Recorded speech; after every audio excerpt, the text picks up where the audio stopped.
শুভ সন্ধ্যা। আজকে শনিবার 13ই জুলাই 2024। বাকচক্রের নতুন পথ চলা বিবেকানন্দ ঘরে ঘরের আজকে 166তম সাপ্তাহিক ধারাবাহিক বক্তৃতামালায় আপনাদের সাদর অভ্যর্থনা ও আমন্ত্রণ জানিয়ে আমাদের অনুষ্ঠান শুরু করছি। অনুষ্ঠানের বিষয় এবং বক্তা অপরিবর্তিত। বিষয় স্বামী বিবেকানন্দের পত্রাবলী এবং বক্তা শ্রী তরুণ গোস্বামী, যিনি আমার পাশেই বসে রয়েছেন, যার পরিচয় নিষ্প্রয়োজন। সুতরাং আজকে আমি আর বিশেষ সময় নষ্ট করব না।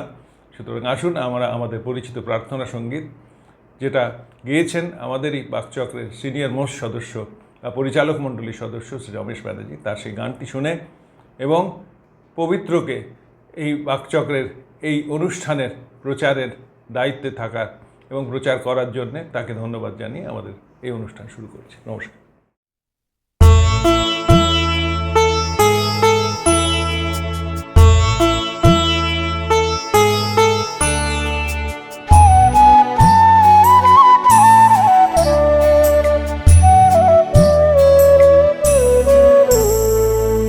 তোমারে করিয়াছি জীবনের ধ্রুবতারা, এ সমুদ্রে আরো কবু হব না গো পথহারা।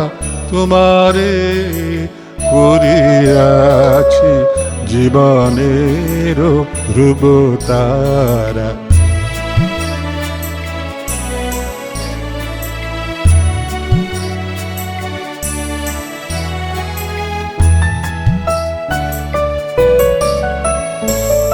যেথায় আমি যাই না গো তুমি প্রকাশিত থাকো, যেথায় আমি যাই না গো তুমি প্রকাশিত থাকো।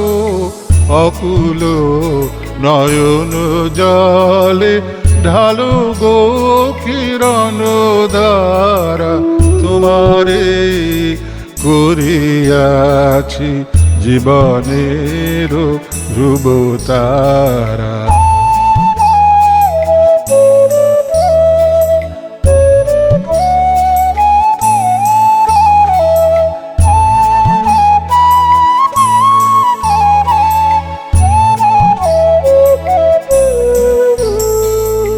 তব মুখ সদা মনে জাগিতেছে সঙ্গপানে, তিলেক অন্তর হলে নাহিরি কুল কিনারা।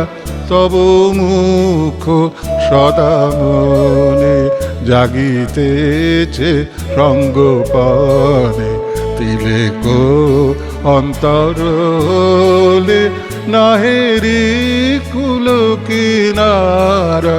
কখনো বিপথে যদি ভ্রমিতে চায় হৃদি, কখনো বিপথে যদি ভ্রমিতে চায় হৃদি, অমনীয় মুখ হেরি শরমে যে হয় সারা। তোমারে করিয়াছি জীবনের ধ্রুবতারা, এ সমুদ্রে আরো কবু হব না গো পথহারা। তোমারে করিয়াছি জীবনের ধ্রুবতারা।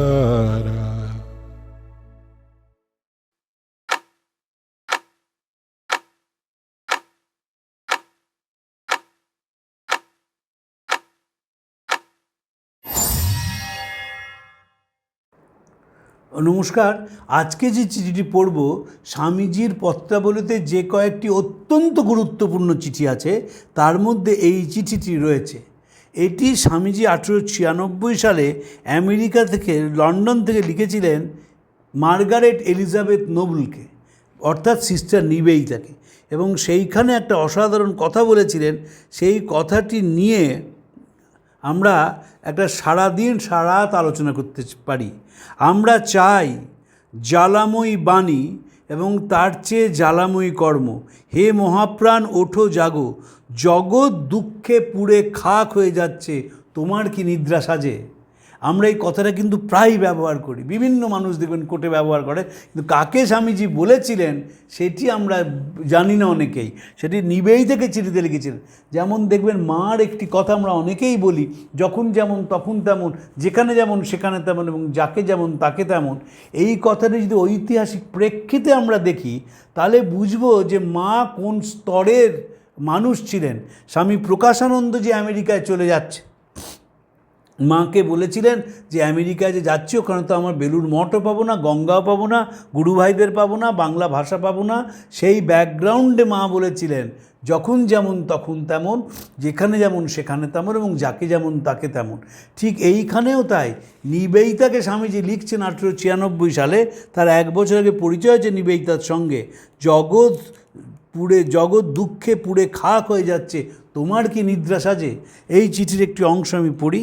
কুসংস্কারের শৃঙ্খলে এই সংসার আবদ্ধ, যে উৎপীড়িত সে নর বা নারী হোক তাকে আমি করুণা করি, আর যে উৎপীড়নকারী সে আমার আরও বেশি করুণার পাত্র।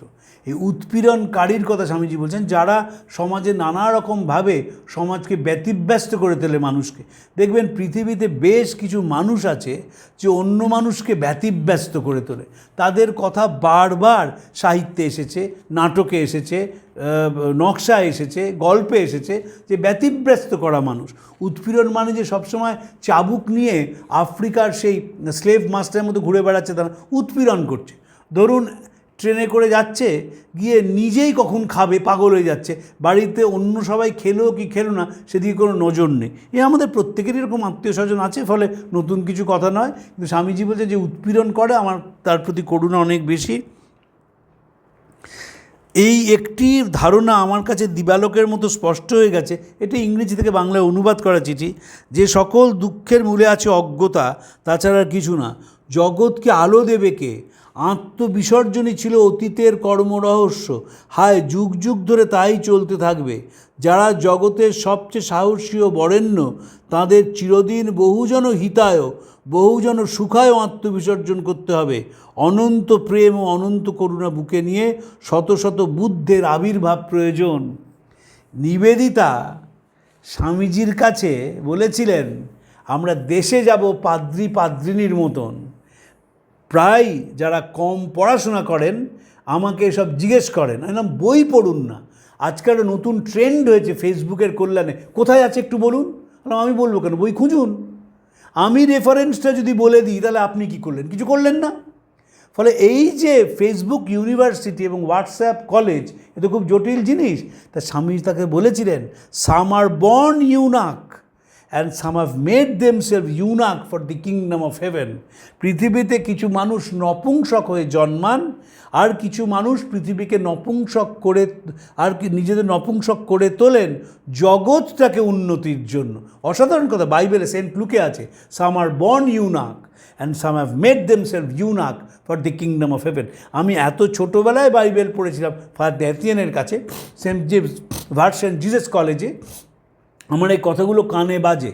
ফাদার তো ইংরেজি উচ্চারণ তার খুব যে ভালো ছিল তা নয়, বেলজিয়ান ছিলেন তো তত করে ইংরেজি বলতেন, কিন্তু সাম আর বর্ন ইউনাক, আমার সারা জীবন মনে থাকবে এটা। স্বামীজি বহু জায়গায় এই কথাটি বলেছেন যে পৃথিবীতে কিছু লোক নপুংসক হয়ে জন্মান, কিছু লোক নপুংসক করে তোলেন পৃথিবীটাকে সুন্দর করার জন্যে। এবং সেখানে স্বামীজি বুদ্ধের কথা বলছেন, তাঁদের চিরদিন আত্মবিসর্জনই ছিল অতীতের কর্মরহস্য। হায়, যুগ যুগ ধরে তাই চলতে থাকবে। যারা জগতের সবচেয়ে সাহসী ও বরেণ্য, তাদের চিরদিন বহুজন হিতায় বহুজন সুখায় আত্মবিসর্জন করতে হবে। অনন্ত প্রেম এবং অনন্ত করুণা বুকে শত শত বুদ্ধের আবির্ভাব প্রয়োজন। রাজার ছেলে বাড়ির সামনে দিয়ে মৃতদেহর প্রত্যেক দিন যায়, মৃতের আত্মীয়রা বিলাপ করতে করতে যান। সেই ছেলেটি একদিন সেই পরিবারের বিলাস ছাড়ল, বিলাসিতা ছেড়ে পথের ভিখারি হয়ে দাঁড়ালো এবং 4টি প্রশ্ন তার মাথায় ঘুরতে লাগলো যে কেন এমন হয়, এবং সিদ্ধান্তে এলেন জগতে দুঃখ আছে, দুঃখের কারণ আছে, নিবারণের পথ আছে এবং তা নিবারণ করা যায়। এবং যে কারণগুলো তিনি দেখালেন যে কেন বারবার পৃথিবীতে ফিরে আসা, এবং শেষে তিনি বললেন বাসনা, বাসনার জন্যেই বারবার ফিরে আসা, বাসনার জন্যই অহংকার, বাসনার জন্যই অপরকে খাটো করা, বাসনার জন্যই অপরকে উৎপীড়ন করা এবং বারবার পৃথিবীতে ফিরে আসা। শ্রীরামকৃষ্ণের এত কথা বলার সময় ছিল না, তিনি বড় সুন্দরভাবে বললেন যে উট কাটা খাচ্ছে, মুখ দিয়ে দরদর করে রক্ত পড়ছে, কিন্তু তবু উটের কাটা খাওয়া যায় না। এই যে বাসনা, বুদ্ধদেব পরে বলছেন ক্ষুৎ পিপাসা প্রথমস্যৈব, কামস্য দ্বিতীয়স্তথা, সংশয় তৃতীয়স্যৈব, অহংকার ও চতুর্থ চ। আমরা এই বাসনা আমাদের কী করে না, ক্ষুৎ পিপাসা প্রথমস্যৈব, প্রথমেই হামলে পড়ে খেতে গেল। এবং এটা সবচেয়ে বেশি বোঝা যায় আপনি যদি তীর্থক্ষেত্রে যান, এমনি কিন্তু বোঝা যাবে না। তীর্থক্ষেত্রে তো নানা ধরনের মানুষ আছে। ধরুন বদ্রীনাথ মন্দিরের কাছে সাকেত বলে একটা রেস্টুরেন্ট আছে, সেখানে ভেজিটেরিয়ান চাইনিজ পাওয়া যায়। কোনো রকমে বদ্রীনাথের পুজোটি দিয়েছে ওই কখন চাইনিজ খাবো, এবং তাই আলোচনা হচ্ছে। কিন্তু যখন আপনি ওই ব্রিজটা পার হচ্ছেন সেই আলোচনা চাই তাড়াতাড়ি আসতে হবে, কিন্তু নাহলে কিন্তু খাবার শেষ হয়ে যাবে, এই পুজোটা কিন্তু আর বেশিক্ষণ সময় লাগে, ওখানে পান্ডা নেই তো, পুজোটা কিন্তু বেশি যেন সময় না লাগে, তাড়াতাড়ি চলে আসতে হবে। দেখবেন যত মানুষ পুরীতে যান, কারুর জগন্নাথকে প্রণাম করতে যাওয়া একটা ওই প্রথাগত ব্যাপার হয়ে গেছে, কিন্তু মনটা হচ্ছে কখন কি হোটেলে খাবো, কখন গিয়ে লুচি আর তরকারি খাবো। গতকাল যে দাদার মাসির হোটেলে খেলাম, পাবদা মাছটা ছোটো ছিল, আজকে গিয়ে ঝগড়া করতে হবে, এই সব আলোচনা। তাই ক্ষুৎ পিপাসা প্রথমস্যৈব, খুব কঠিন এই খিদে তেষ্টের ওপর নিয়ন্ত্রণ করা।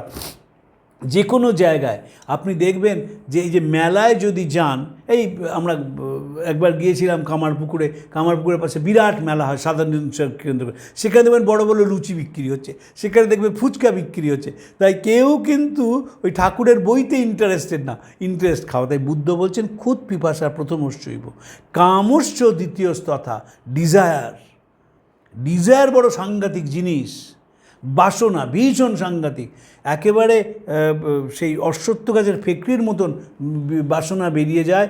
মানুষ সেই বাসনার বাইরে যায় না।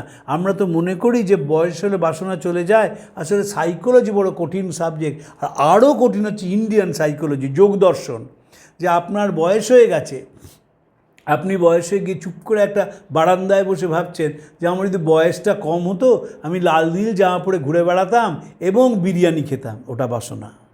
এই যে যোগ দর্শন বড় সাংঘাতিক জিনিস। আমাকে আমার মাস্টারমশাই অরিন্দম চক্রবর্তী বলেছিলেন যে জানো তো, যদি সম্পূর্ণ যোগ দর্শন মানতে হয় তখন কিন্তু বাঁচা যাবে না, সব জায়গাতেই কোনো না কোনোভাবে বাসনা চলে আসছে। স্বামীজি একটি অদ্ভুত কথা বলেছিলেন সন্ন্যাসীদের সম্বন্ধে, যে যদি তারা গৃহীর সন্তানকে কোলে নেয় সেটাও বাসনা। আমি তখন জিজ্ঞেস করেছিলাম লোকেশানন্দজিকে যে মহারাজ, এই যে আপনারা সেবা করতে যান, যখন আপনারা বন্যার ত্রাণে যেতেন, যখন আপনারা রিলিফ করতে যেতেন, যারা হাসপাতালে যে স্বামীজিরা চালান, তারা তো ছোটো বাচ্চাদের করে নেন, সেটা কি বাসনা? মহারাজ বললেন যদি পুজো হয় তাহলে বাসনা নয়, আর যদি পুজো না করে তুমি কাউকে ছোঁও, মনে রাখবে তার মধ্যে একটা ফিজিক্যাল টাচের আনন্দ আছে। অসাধারণ বুঝেছেন, এটা যোগ দর্শন। স্বামীজি বলেছেন বারবার যে সাধু যদি গৃহীর সন্তানকে কোলে নেয় সেটার মধ্যে দিয়েও বাসনার প্রকাশ পায়। তাই বুদ্ধের কথা এখানে বলছেন। আমরা সকলেই কপালকুণ্ডলা পড়েছি বঙ্কিমচন্দ্রের, এবং যখন সেই নবকুমার কাটতে গেলেন, এমন সময় নদীতে জোয়ার এলো, নৌকোটা ছেড়ে দিল, এবং নৌকো ছেড়ে দেওয়ার পর নবকুমারকে সেই বনের মধ্যে রেখেই তার সহযাত্রীরা চলে গেলেন। বঙ্কিম এখানে থেমে যেতে পারতেন, কিন্তু বঙ্কিম না বলে এটি দর্শনের কথা বলেছেন। ইহা শুনিয়া কেহ যদি মনে করেন পরের উপবাস নিবারণার্থে কদাপি কাষ্ঠায়নে যাইবেন না, তবে তিনি উপবাসাস্পদ। আত্মোপকারীকে বনবাসে বিসর্জন দেওয়া যাহাদিগের প্রকৃতি, তারা বরাবর আত্মোপকারীকে বনবাসে বিসর্জন দিবে। কিন্তু যতবার বনবাসিতে করুক না কেন, পরের কাষ্ঠায়নে যা স্বভাব, সে পুনরায় পরের কাষ্ঠায়নে যাইবে। তুমি অধম তাই বলে আমি উত্তম না হইব কেন? এই যে ফিলোসফিটা বড় সাংঘাতিক, এবং জীবনটাই তাই। আমার মনে আছে স্বামী লোকেশানন্দ আমাকে একদিন আমি যে জলসাঘরের গানটা বুঝিয়েছিলেন। বিরাট মাপের মানুষ, অ্যান্টনি ফিরিঙ্গির গান, যে অ্যান্টনি ফিরিঙ্গি উত্তম কুমার দ্বারা অভিনীত, উত্তম কুমার তনুজা, যার গানগুলো অত্যন্ত জনপ্রিয়। আমি যে জলসাগরের বোঝাতে গিয়ে মহারাজ হায়েস্ট ফিলসফিটা বুঝিয়েছিলেন। যে লেখক তিনি গৌরীপ্রসন্ন মজুমদার, তিনি খুব বড় ফিলোসফার ছিলেন, কোনো সন্দেহ নেই।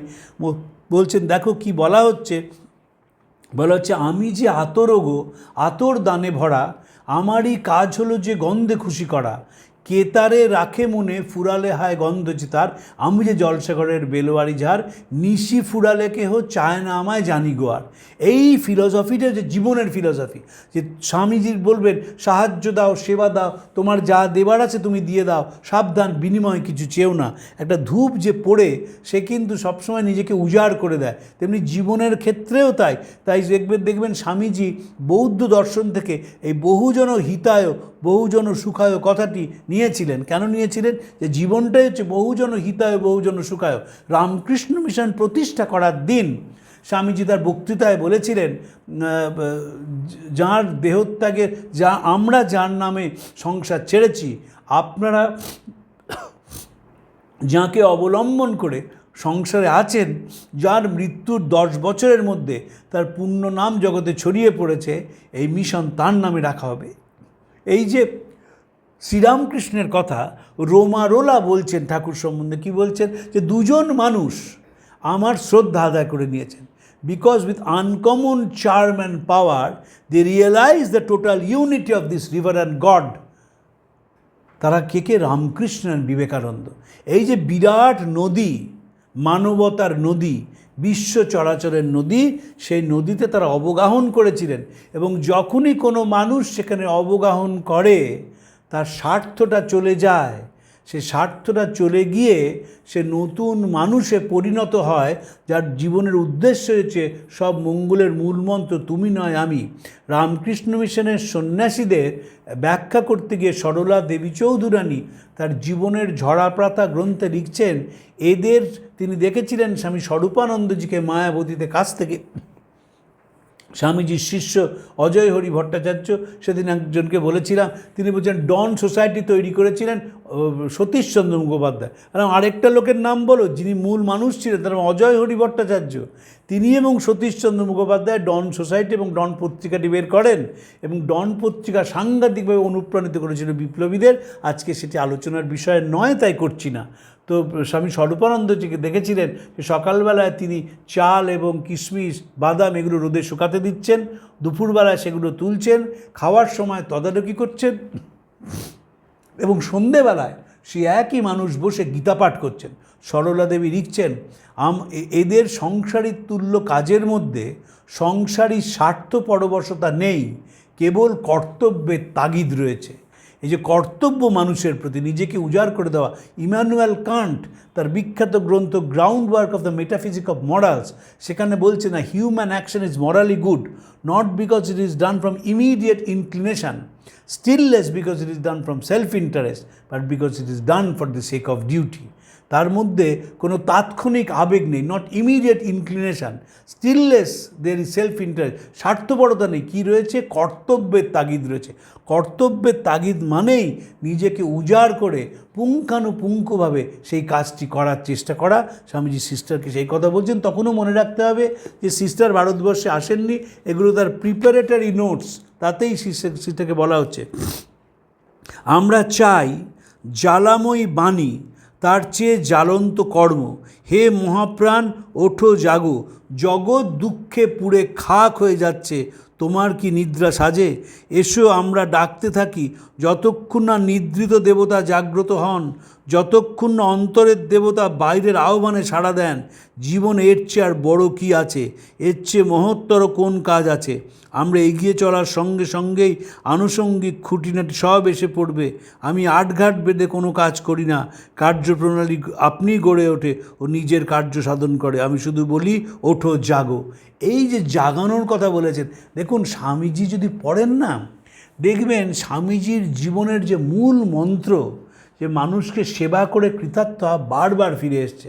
আমরা আগের দিন পড়ছিলাম, যারা আপনারা বাকচক্র মন দিয়ে শোনেন, দেখবেন আলাসিঙ্গা পেরুমলকে স্বামীজি চিঠি লিখছেন। সেখানে স্বামীজি বলছেন যে দেখো, দেশটা, এই দেশ মানুষ ভালো কথা শুনবে না, ভালো কথা বারবার তারা শুনতে রাজি হবে না। সেই রকম কেমন তুলনা করেছেন কেমন একটি অবাধ্য শিশু যার অসুখ হয়েছে, সে কিছুতেই ওষুধ খাবে না এবং এমন চিৎকার করে বাড়িতে একটা এখনকার ভাষায় সিন ক্রিয়েট করছে। তো ভালো কথা কেউ শুনবে না, কিন্তু ভালো কথা তাদের শোনাতে হবে। মানুষ জাগতে চাইবে না, মানুষ ঘুমাতেই চাইবে, কারণ আমাদের তো তমগুণ আছে, সেখানে ঘুমের কোনো প্যারালাল নেই। আমরা ঘুমাতেই চাইব, কিন্তু জাগানোটাই হচ্ছে আসল কথা। আমাদের বাকচক্র কিন্তু সেটা অভ্যস্ত। আমরা বলছি না সুজিতদা বা আমি স্বামী বিবেকানন্দ, আমরা বলছি না, কিন্তু আমরা স্বামীজির কথাটি বলবার চেষ্টা করছে যাতে মানুষ সে কথা শুনে অনুপ্রাণিত হয় এবং পবিত্র প্রাণায়ামের মধ্যে দিয়ে সেটি জনগণের কাছে তুলে ধরছে। পবিত্র উদ্দেশ্য একটাই, যে কেউ যদি স্বামীজি পড়ে একটা বই কেনেন, দুটো পাতা পাঠ করেন এবং সাথে সাথে যদি জীবনটাকে একটু পাল্টাতে পারেন। মনে রাখতে হবে, একজন কালো চামড়ার মানুষ এক শ্বেতাঙ্গিনীকে লিখছেন, জগৎ পুড়ে খাক হয়ে যাচ্ছে, তোমার কি নিদ্রা সাজে, তুমি জাগো। এবং আমাদের কাজ কি, যতক্ষণ না নিদ্রিত মানুষকে জাগিয়ে তোলা হচ্ছে। এই নিদ্রিত মানুষকে জাগিয়ে তোলা খুব কঠিন। স্বামীজি বললেন যে কীরকম, তারা ঘুম থেকে উঠলো, আবার পাশ ফিরে শুয়ে পড়লো।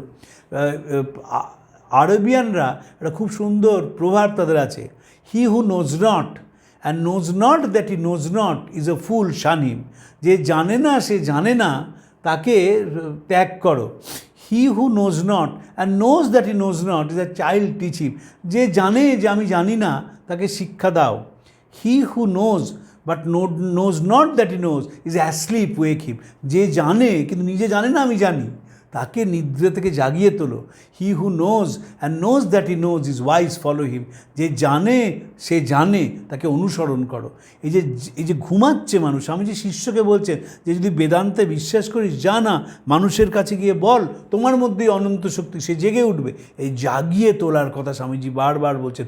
ওঠো জাগো মহাপ্রাণ, তোমার কি নিদ্রা সাজে। যে তোমার কি নিবেদিতাকে বলছেন, তোমার কি নিদ্রা সাজে। যে এই যে নিবেদিতা স্কুলে পড়াচ্ছেন, সিসমে ক্লাবের সেক্রেটারি স্বামীজির কাছে আসছেন, কথা বলছেন, সেখানে বলছেন যে আমাদের কাজ হচ্ছে যে আত্মবিসর্জন দেওয়া, পরের জন্যে কাজ করার এত আনন্দ আর কিসে আছে। সারা ভারতবর্ষের দিকে যদি এই মুহূর্তে তাকাই, নানা রকম টানা পোড়ন চলেছে, তার মধ্যে দেখবেন নীরবে বহু মানুষ কাজ করে চলেছে, একেবারে নিঃস্বার্থ কাজ। আমি রামকৃষ্ণ মিশনের স্বামীজিদের কথা শুধু বলছি না, অন্যান্য বিভিন্ন প্রতিষ্ঠান আছে, তারা যে সবাই সন্ন্যাসী সঙ্গ তা নন, তারা সকলেই কাজ করে চলেছেন। স্বামী রঙ্গনাথানন্দজি তখন হায়দ্রাবাদে আছেন, স্বামীজির জন্ম শতবর্ষ, এবং সেই জন্ম শতবর্ষে তাকে একজোড়া ডাক্তার দম্পতি এসে বললেন, দেখুন আমরা খুব মানুষের কাজ করতে চাই, কিন্তু কিছুতেই কি করে কাজ করব সেটা জানি না, বুঝতে পারি না। বললেন তোমরা চোখের হাসপাতাল করো। বললো কী করে করব, আমার তো বাচ্চারা ছোট, তাদের কি করে দেখাশোনা কী করবে। বললেন বাচ্চাদের নিয়েই সেই হাসপাতাল খুলে ফেল। তো সেই ডাক্তার দম্পতি তারা ডেবনার হসপিটাল খোলেন হায়দ্রাবাদে, এবং সেই হাসপাতালটি ডেবনা স্কুল খোলেন ফর দি ব্লাইন্ড, এবং সেই প্রতিষ্ঠানটি এখন ভারতবর্ষের অন্ধদের যারা ভিজুয়ালি এম্পায়ার তাদের সবচেয়ে বড় প্রতিষ্ঠান। এবং এইচডিএফসি ব্যাংকের যিনি ভাইস প্রেসিডেন্ট, তিনি তো অন্ধ, তিনি চোখে দেখতে পান না, তিনিও সেই স্কুলেই পড়েছেন। আমাদের যে ভারতবর্ষের ভিজুয়ালি ইম্পেয়ার্ড যে ক্রিকেট টিম আছে, ছেলে এবং মেয়ে, তাদের কিন্তু এইখানেই পড়েছেন। এবং রঙ্গনাথানন্দ, আমি সেই স্কুলটায় গেছি, রঙ্গনাথানন্দের সঙ্গেই গেছি, এবং তিনি বলতেন যে সেই স্কুলে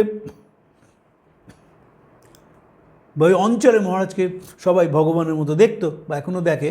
সেই স্কুলে মহারাজ বলেছিলেন যে দেখো, এটা তো দরিদ্র পরিবারে আসবে অনেকেই, ইংরেজি মাধ্যমে পড়াতে হবে। চিন্তা করা যায় না, কিন্তু 1963-তে একটা school for visually impaired children, coeducation school, সেখানে English was the first language এবং মিডিয়াম অফ ইনস্ট্রাকশন।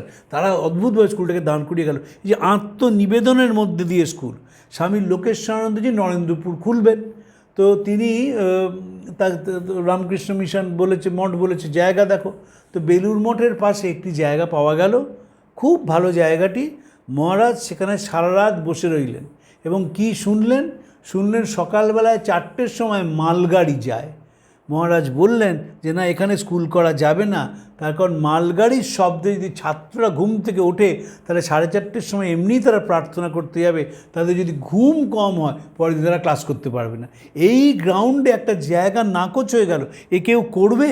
মানে কতখানি কনসিডারেশান হলে এটি সম্ভব। দেখুন, আমাদের দেশে সব জায়গায় বলা হয় যে সিঁড়ির পাশে রেলিং রাখতে হবে, স্লোপ রাখতে হবে, যারা হুইল চেয়ারে যাচ্ছে তাদের উঠতে হবে, কিন্তু কেউ করে না। কিন্তু রামকৃষ্ণ মিশন যত বড় সেন্টার হোক আর যত ছোট সেন্টার হোক, ঠিক এই ব্যবস্থাটি করে রেখেছে। এই যে মানুষের জন্যে ভাবা সব সময়, স্বামী আত্মস্থানন্দজি তিনি তো মোট মিশনের প্রেসিডেন্ট হয়েছিলেন, কিন্তু তিনি রামকৃষ্ণ মিশনের রিলিফ দেখতেন বহুদিন ধরে। এবং উত্তর 24 পরগনায় গাইঘাটায় যে 80-র দশকে একটা ঘূর্ণিঝড় হয়েছিল, তারপর বালি দেওয়ানগঞ্জে তার যে বিরাট রামকৃষ্ণ মিশনের কাজ, বা লাটুরে যে ভূমিকম্পের কাজ, এই সব করেছিলেন স্বামী আত্মস্থানন্দজি। এবং প্ল্যানিং দেখেছি কী করে প্ল্যানিং করতে হয়। এখন যিনি প্রেসিডেন্ট মহারাজ রয়েছেন স্বামী স্মরণানন্দজি, তিনি সাধারণ সম্পাদক ছিলেন যখন রামকৃষ্ণ মিশন প্রথম পূর্ব গোদাবরী জেলায় একটি ব্রিজ নির্মাণ করে অন্ধ্রপ্রদেশে, এবং তার যে প্ল্যানিং দেখেছিলাম, একবারে প্রত্যেকটি জায়গায় আত্মনিবেদন। উপেন মহারাজের কথা খুব মনে পড়ে, স্বামী নিবৃত্তানন্দজি, তিনি গোলপার্কে ছিলেন। তিনি আমাকে বলেন, চলো তোমার তো আজকে গরমের ছুটি, চলো যাই। বলে বড় বাজারে চলে এলেন। কী কিনবেন? মশারি কিনবেন এবং স্ক্রু কিনবেন, নাট বল্টু। ওরে বাবা, দোকানের পর দোকান ঘুরছিলাম। মহারাজ চলুন, অতক্ষণ কী হবে, কিনবেন তো মশারি এবং কিছু স্ক্রু। বলেন না না না, বিচার করে কিনতে হবে, সবচেয়ে ভালো জিনিস যেন সবচেয়ে কম দামে হয়।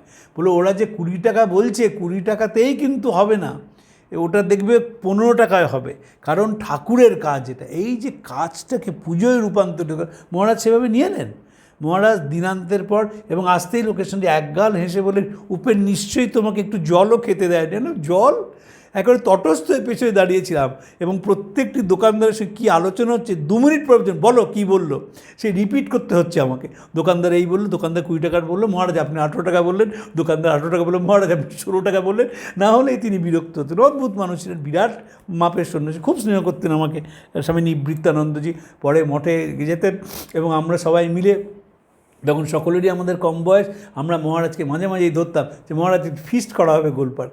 এই মহারাজের বাজ পড়তো মাথায়, হিসেব নিয়ে বসে পড়তেন যে কী করে ফিস্ট করলে কত খরচ হবে, সেটা কত কম খরচে করা যায়। তারপর সে আর ফিস্ট হতোই না, লোকেশ্বরঞ্জিকে ধরে আমরা করে নিতাম। তো এই যে জীবনটা বহুজন হিতায় বহুজন সুখায়, আত্মনিবেদনেই আনন্দ, এটি কিন্তু সম্পূর্ণ নতুন একটি ধারণা, সম্পূর্ণ নতুন ধারণা। যে জীবনটাতে আনন্দ পেতে চাও, তোমাকে নিজেকে মেলে ধরো, মিশিয়ে ফেলো মানুষের সঙ্গে এবং তাদের চোখের জল মুঠাও। আমি যে কথাটা বলতে এত কথায় চলে গেলাম, যে স্বামীজির চিঠির মধ্যে দেখবেন একটা অদ্ভুত সিমেট্রি আছে। স্বামীজির চিঠি যখন লিখছেন মাইসোরের মহারাজাকে, তিনি কয়েকটা ঘর খুলে দিয়েছেন যাতে গরিব ছেলেমেয়েরা পড়তে পারে, পড়াশোনা করতে পারে। সেইখানেও কিন্তু দেখবেন সেখানে তিনি জাগরণের কথা বলছেন। এই জীবন কয়েকদিনের, জীবনের চাকচিক্য কয়েকদিনের, সেই বেঁচে থাকে যে পরের জন্য বেঁচে থাকে, বাকিরা মৃত প্রেত তুল্য। নিবেদাকেও তাই বলছেন যে জগৎ যন্ত্রণায় খাক হয়ে যাচ্ছে, তোমার কি নিদ্রা সাজে। আসলে শ্রীরামকৃষ্ণ স্বামীজিকে শিখিয়েছিলেন যে জীবনের আসল শিক্ষা হচ্ছে একটি অনুভবী মন তৈরি করা। ওই যে স্বামীজি বারবার ক্লার্ক লাইক এডুকেশনটাকে গালাগাল দিতেন না, তার কারণ তিনি দেখেছিলেন যে এই কৃত্রিম শিক্ষা ব্যবস্থা এটি অনুভবী মনকে আর বাড়তে দেয় না, সেটাকে যন্ত্রে পরিণত করে। তাই স্বামীজি বলছেন যন্ত্রের কোনো চোখ দিয়ে জল পড়ে না। স্বামীজি দেখবেন একটি চিঠিতে লিখছেন যে ভারতবর্ষ কি মারা যাবে?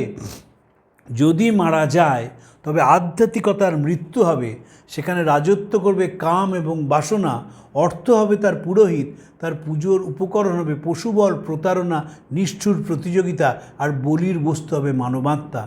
ইটি স্টাহার্ডিকে লিখেছিলেন, আমার একমাত্র কাজ হচ্ছে বেদান্তের শুষ্ক ভাবনাগুলোকে ভালোবাসা দিয়ে মোলাম করে তার সঙ্গে সুতীব্র কর্মের মশলা মিশিয়ে যোগের পাকশালায় রন্ধন করে আমি এভাবে সেটি পরিবেশন করতে চাই যাতে শিষ্যতা হজম করতে পারে। এই যে স্বামী যে কথাগুলো লিখছেন, কেন লিখছেন? ওই একটি অনুভবী মন তৈরি করা। কয়েকদিন আগে আমার সঙ্গে পরিচয় হলো এর চমৎকার মানুষের, তার নাম দীপঙ্কর চৌধুরী। তিনি একেবারেই নিরহংকার মানুষ। তিনি অটল সেতুর ডিজাইনের একটা অংশ করেছিলেন এবং সে কাজ শুরু করেছিলেন। তো আমি তিনি খুব বক্তৃতা করে গেলেন। তারপর আমার বলার সুযোগ এলো, বিষয় শ্রীরামকৃষ্ণ। আমি তখন বললাম যে ঠাকুরের কথা হচ্ছে যে এই যে সেতুটি বানানোর মধ্যে কোনো বাহাদুরি নেই, সে তো যারা ইঞ্জিনিয়ারিং পড়েছে সে অনুযায়ী তারা বানিয়েছে। বাহাদুরি হচ্ছে যে সেতুর ওপর দিয়ে যে মানুষগুলো যাবেন তাদের যেন সমন্বয়ী মন হয়। আমি সেতুর ওপর দিয়ে একটা BMW চালিয়ে চলে গেলাম, বা জ্যাগুয়ার চালিয়ে চলে গেলাম, বা মার্সিডিজ বেঞ্চ চালিয়ে চলে গেলাম, মানুষের প্রতি সীমাহীন অবজ্ঞা, ভেতরে একটা বিভেদকামী মন রয়েছে, তাহলে এই সেতুর কোনো মূল্য নেই। সেতুর তখনই মূল্য যখন মানুষ প্রাঞ্চঞ্চল্যে জেগে উঠবে। একদিন শিষ্য বর্ণনা দিচ্ছেন, স্বামীজি বেলুড় মঠে রয়েছেন, সেদিন অমাবস্যা, স্বামীজি ঘরের মধ্যে দাঁড়িয়ে উঠলেন এবং ধেই ধেই করে নেচে বলছেন, আনন্দময়ী কাউকে নিরানন্দে থাকতে দেবেন না, সব কিছু পরিপূর্ণ হয়ে যাবে। এই যে নাচ, সবাই পরিপূর্ণ হয়ে যাবে, এটি আত্মনিবেদনেই সম্ভব। এবং সেই আত্মনিবেদনটি আসে যখন মানুষের একটি অনুভবী মন তৈরি হয়, যখন মানুষ বিশ্বজগৎ আমায় মাগিলে কেমন আত্মপর এই কথাটি বলতে পারে। এবং তাই দেখবেন বিবেকানন্দের যখন অ্যাসেসমেন্ট করেছেন রবীন্দ্রনাথ, তখন বলছেন পূর্ব পশ্চিমকে দক্ষিণে বামে রাখিয়া মাঝখানে দাঁড়াইতে পারিয়াছিলেন। ভারতবর্ষের ইতিহাসে পাশ্চাত্যকে অস্বীকার করিয়া সংকীর্ণ সংস্কারের মধ্যে ভারতবর্ষকে সীমাবদ্ধ করা তাহার জীবনের শিক্ষা নহে, গ্রহণ করিবার, সৃজন করিবার, মিলন করিবার অপূর্ব প্রতিভা তাহার ছিল। তিনি ভারতের সাধনাকে পশ্চিমে ও পশ্চিমের সাধনাকে ভারতে দিবার ও রইবার পথ রচনা করিতে গিয়া নিজের জীবনকে উৎসর্গ করিয়াছিলেন। স্বামীজির নাম ছিল নরেন্দ্র। বিদেশে অনেকেই জিজ্ঞেস করত, আপনার নরেন্দ্র নামের মানে কি? স্বামীজি বলতেন প্রিন্স অ্যামাং মেন। স্বামীজিকে ফ্রান্সিস লেগেটের বাড়ির কাজের লোকটি বলেছিলেন, দেখুন আমি অনেক রাজা মহারাজা সঙ্গে আমি ওঠা বসা করেছি, আপনি আসলে একজন রাজা ও সন্ন্যাসী যোগী কিচ্ছু নন। জোসেফিন ম্যাকলাউডের দিদি বেটি লেগেট, তিনি বলেছিলেন যে স্বামীজির সঙ্গে একমাত্র তুলনীয় হচ্ছে কাইজার। আর রোমারোলা তার বিখ্যাত গ্রন্থ life of Vivekananda and universal gospel, সেখানে বলছেন, among its flotsam and jetsam he was nothing but a nameless sannyasin with a saffron robe among 1,000 others, but the fires of genius burned in his eyes. He was a prince despite all disguise. যে কোনো পোশাকের আড়ালে তিনি ছিলেন রাজা। তার চোখ দুটি, the fires of genius burned in his eyes, এই যে প্রতিভা তার চোখ দিয়ে ঝলকানি দিত, সেই প্রতিভাটি কিসের? সেই প্রতিভাটি হচ্ছে মানুষকে আলিঙ্গন করার প্রতিভা, সেই প্রতিভাটি হচ্ছে মানুষকে সেবা করার প্রতিভা, সেই প্রতিভাটি হচ্ছে মানুষকে সকলকে নিয়ে একটা সুন্দর পৃথিবী তৈরি করার একটা সেই তৈরি করার স্বপ্ন দেখা, সেটি বিবেকানন্দ করেছিলেন। তাই বলতেন, যাক না একটা জীবন এক্সপেরিমেন্ট করে, ঠাকুরের কাছে যখন এসে পড়েছি তখন এক্সপেরিমেন্টেই একটা জীবন যাক। প্রার্থনা করি স্বামীজির কাছে আমাদেরও সেই শক্তি যেন স্বামীজি দেন, যাতে আমরা জীবনটা একটা এক্সপেরিমেন্ট করতে পারি এবং মানুষকে ভালোবেসে মানুষের প্রতি সমদৃষ্টি আমাদের যেন তৈরি হয়। এই কয়েকটি কথা বলে আপনাদের নমস্কার জানিয়ে আজকে শেষ করছি। প্রাণারাম প্রাণারাম প্রাণা